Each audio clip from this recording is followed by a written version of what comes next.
देश में सामाजिक समता के अग्रदूत, सामाजिक न्याय का आह्वान करने वाले ज्योतिबा फुले 11 अप्रैल 1827 को महाराष्ट्र में जन्मे। उन्होंने और उनकी पत्नी सावित्रीबाई फुले ने देश में सामाजिक सुधार से लेकर और परंपरागत जो रूढ़िगत चुनौतियां थी उनके लिए अद्भुत काम किया। आदरणीय प्रधानमंत्री श्री नरेंद्र मोदी जी ने बहुत पहले घोषणा की थी कि उनकी 200वीं जन्म की जयंती देश मनाएगा और उसी का आयोजन था कि हम सब लोग इस निमंत्रण पर संसद गए थे। उनकी पहल और उनका योगदान आधुनिक भारत के निर्माण में अद्भुत है। उन्हें डॉक्टर बाबा साहब आम्बेडकर अपना सच्चा गुरु मानते थे। महात्मा गांधी ने उन्हें असली महात्मा कहा था। आदरणीय मोदी जी ऐसी पहलों से और इस तरह के लोगों की जन्म जयंती मनाना, उनके कामों को याद करना, ये पहल करके उन्होंने समाज में एक अद्भुत ढंग से सामाजिक चेतना पैदा करने की कोशिश की है। आज से नहीं बल्कि इस अर्थ में वो शायद पहले प्रधानमंत्री हैं कि प्रधानमंत्री होने के साथ साथ समाज सुधारक है। वह जब दिल्ली आए तब देश ने संविधान दिवस मनाना शुरू किया बड़े पैमाने पर, बाबा साहब आम्बेडकर को याद करके। वह जब दिल्ली आए तो देश ने आदिवासियों को वो हक दिया जो हमने हजारों वर्ष में नहीं दिया था। हमने देश में 2021 से शायद बिरसा मुंडा की जयंती, आदिवासी जनजातीय गौरव मनाना शुरू किया उनके नाम पर।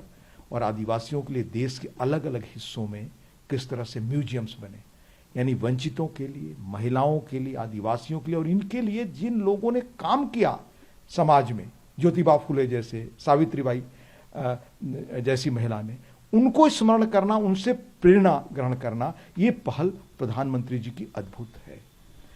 आज देश में हम ऐसे महापुरुषों को याद करके किस तरह से हम सामाजिक समता बनाएं, देश आगे बढ़े। और ज्योतिबा फुले ने उन दिनों, आपको मैं बताऊं कि कई महत्वपूर्ण किताब उन्होंने लिखी जो बड़ी गुलामगिरी, उनकी तब की पुस्तक है जो बड़ी चर्चित हुई थी, किसानों का कोड़ा, यानी किसान किस तरह से परेशान होते हैं। मैं हिंदी में उनका नाम बता रहा हूं, मराठी में उनकी रचनाएं थी। इसी तरह से सार्वजनिक सत्य धर्म, सत्य शोधक मंडल जैसी पहल, और बहुत बड़े अपने समय के समाज सुधारक थे, या जिनकी पुस्तक बड़ी चर्चित हुई थी, थॉमस पेन की पुस्तक द राइट्स ऑफ मैन, उसका अनुवाद भी हमारे महात्मा फुले ने किया था। तो प्रधानमंत्री जी लगातार देश के सार्वजनिक जीवन में, चाहे सरदार पटेल की 150वीं जन्म जयंती हो, महात्मा फुले का हो, सावित्रीबाई फुले का हो, हमारे मैंने उल्लेख किया अम्बेडकर साहब का हो, संविधान दिवस पूरे देश में मनाना, ये जनजातीय गौरव के लिए मैंने बिरसा मुंडा का उल्लेख किया, ऐसे लगातार अपने देश के बड़े महापुरुषों को लाना, स्मरण कराना, ये उनकी बड़ी पहल है। जो इसके पहले मुझे लगता है कि यह देश एक तरह से जो अंग्रेजी इलिट क्लास था उसके शासन के दौरान देश इन चीजों को, धरती से जुड़ी चीजों को शायद याद कम करता था। आज देश अपने सही नायकों को याद कर रहा है। प्रधानमंत्री ने भी सभी पार्टियों से अपील किया है कि जो महिला रिजर्वेशन बिल में जो सुधार होने वाला है, जो 2029 से शायद लागू होगा, 33% रिजर्वेशन का, इसके लिए सभी पार्टियों से अपील किया है कि आप आइए इसको पास कराने में मदद कीजिए। इसके बारे में आप क्या कहेंगे, और ये कितना बड़ा रिफॉर्म होने जा रहा है अगर कहें तो महिलाओं को राजनीति में आगे लाने की दिशा में?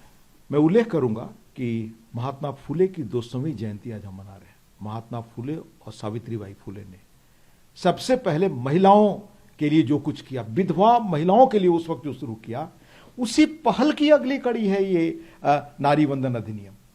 आपको याद होगा इस मुल्क में पिछले कई दशकों से, 25-30 वर्षों से तो हम लोग देख रहे हैं एक्टिव पॉलिटिक्स में सारी पॉलिटिकल पार्टियां वादा कर रही हैं। इसी संसद में दृश्य हुआ कि बिल फड़ा गए, पर नई पार्लियामेंट बनी। यह श्रेय इस प्रधानमंत्री जी को जाता है कि किस तरह से सार्वजनिक सभी दलों के बीच एक मत बनाकर नारी वंदन अधिनियम पारित किया हम लोगों ने नई संसद में। पहला अधिनियम, पहला बिल था। अब उसको और जल्दी से लागू करने के लिए यह कोशिश हो रही है। यह संसद का सत्र होने वाला है। ये इतनी बड़ी पहल है। हमारे डॉक्टर राम मनोहर लोहिया कहा करते थे, आधी शक्ति को ताकत दो। गांधी ने कहा, जितने बड़े सोशल रिफॉर्मर्स देश के हुए आज से नहीं बहुत वर्षों से कह रहे हैं। और प्रधानमंत्री जी ने सत्ता में आने के बाद जिस तरह से महिलाओं के लिए सेना से लेकर बाकी क्षेत्रों में महिलाओं को अवसर के द्वार दिए हैं, वो इसके पहले नहीं सुना जाता था। आप जानते हैं कि आज पायलट्स में हमारी महिलाएं कितनी हैं। लखपति दीदी, मैं आपको गिनाने लगूं तो गांव से लेकर आज दिल्ली तक महिलाएं फोर्थ फ्रंट पर हैं।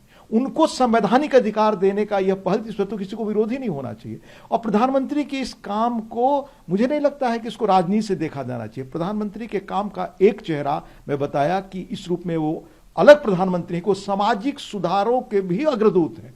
3 तलाक आपको याद होगा, उसको लोगों ने अलग सांचे से देखा। ये महिलाओं को आगे लाने का प्रयास था। तो चाहे 3 तलाक हो, महिलाओं के ये लाने का प्रयास हो, आर्थिक रूप से महिलाओं को सशक्त करने का प्रयास हो, लखपति दीदी जैसे प्रयास हो, ये सारी चीजें हैं भारत को ताकत बनाने की पहल। जो 47 तक विकसित भारत बनाना, उसके लिए काम है। इस पर भला विरोध किसका होना चाहिए। प्रभातखबर.com, विश्वास वही, रफ्तार नहीं।